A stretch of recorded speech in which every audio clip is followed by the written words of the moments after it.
الآن هذه أثيرت بالآونة الأخيرة، أثيرت بعض الضجة. يا أخي أنت عندك رأي، تمام، أنا صدري مفتوح وبيتي مفتوح، تعال واجهني، اشهر سيف آرائك بوجهي وتعال صارحني.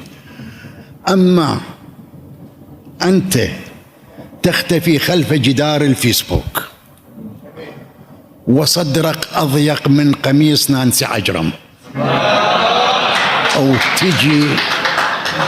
أو تجي تريد تحاسبني ليش هذا غزل وليش ذاك مو غزل. تعال يا أخي، رأيي ورايك نتبادل الآراء. يعني ما ممكن أنه الزواحف تعلم الطائر شلون يطير، وما ممكن أنه القوارض تجي تحافظ على السنابل أكثر من راعي الحقل. يعني هذه ما أدري شلونها.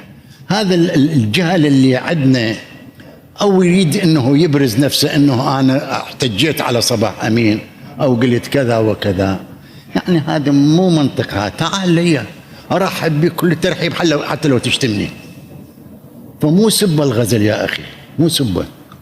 والله لو تطالع شعراء الغيرين لتلقى كبار الشعراء، كبار العلماء، مو شعراء، كبار العلماء، أنه شعر عندهم غزل واضح ذاك هو.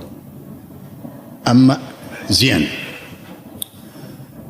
لماذا صباح أمين؟ طبعا هذا نقد مو انتقاد ينقدني، هذا لو ناقد كان واعي، لأن الناقد واعي اختصاصا. أما الانتقاد فيصدر أما من جاهل أو متحامل. كل الشعراء يكتبون الغزل بما فيهم المراجع. بلي أنا مطلع على أمور، ومطلع على دواوين، ومطلع على شعر، ومطلع على كبار الشعراء كاتبين غزل. وليش هو الغزل سبة يعني؟ سؤال ما أدري، أنا جاي أسأل. سامو أنت تسألني، راح أنا أسألك، هل الغزل سبة؟ يقولون سبة على الشاعر الحسيني. على الشاعر الحسيني؟ زين. والله يا أستاذ لا تدر لي أيها الساقي رحيقا، أنا من خمر الهوى لن أستفيقا. اسمع لي، ما دام افتحت هالموضوع هذا الموضوع شائك شوية. لو أميرانه على عرش حديث لا موجودة. لا ما لا، هذه ننتهم بها غير اتهام. فحبيبي اسمعني، راح أروي لك فرد مسائل إذا أكو مجال. يعني نعم، كل المجال مفتوح. ما أقدر، خواتنا قاعدات ما أقدر أسولف بعض الأحيان، أشياء ما أقدر أسولفها. يا أخي، كبار المراجع، كبار الخطباء تعرف شنو؟ الحسينيين أفضل من عندي دينا وخلقا وأخلاقا، وذولا نظموا الغزل الواضح جدا. أكو نص هذا يعني، خلينا نبتعد شوية عن القصيدة المنبرية، أو شو نسموها، القصيدة الدينية الرسمية.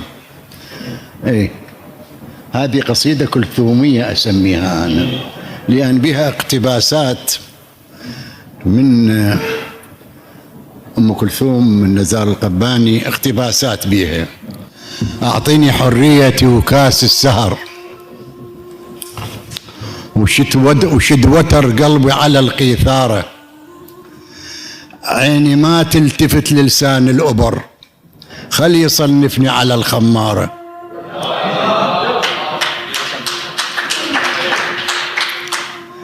أعطني حريتي وكاس الغزل، لسه فاكر سيرة الحب الهني، ولو ثلج العمر نازل عالجبل، مراية معرسين أصير ليتني،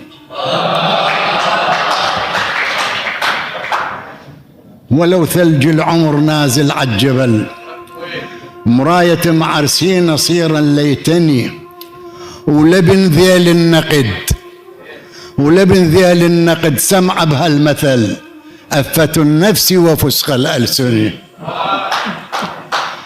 عيفها خد غرد شفاف السمر، لا تصير بكل ثقب صرصارة. الله ما عينك منكر على البشر وخولك عن جنته وعن ناره.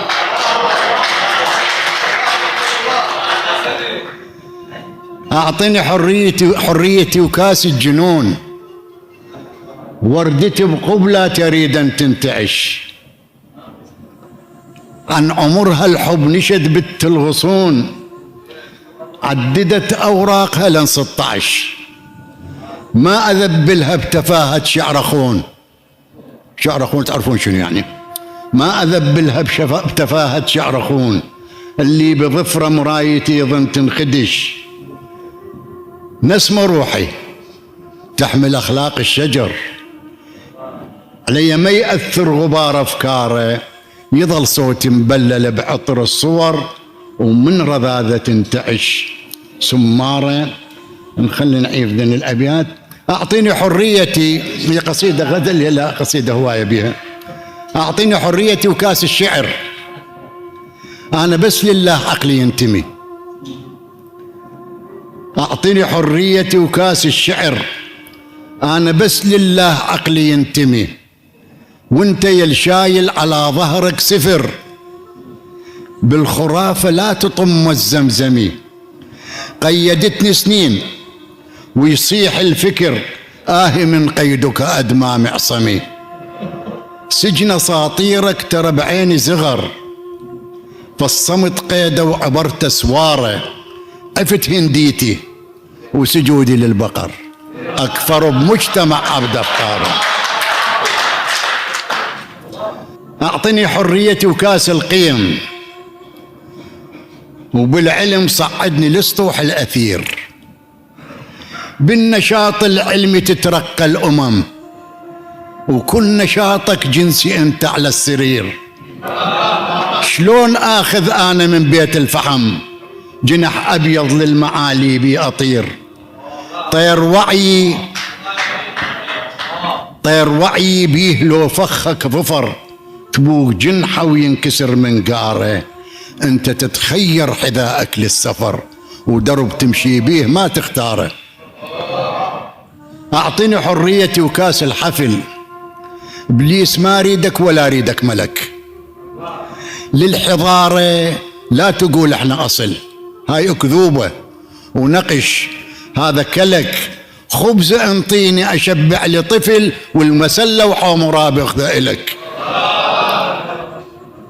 وطن بي تفتخر هذا وذا كثر، ما شفت تنور بيها ثاره. أخذ رايات وشعارات الفخر، وجيب لي عباية استر المحتارة.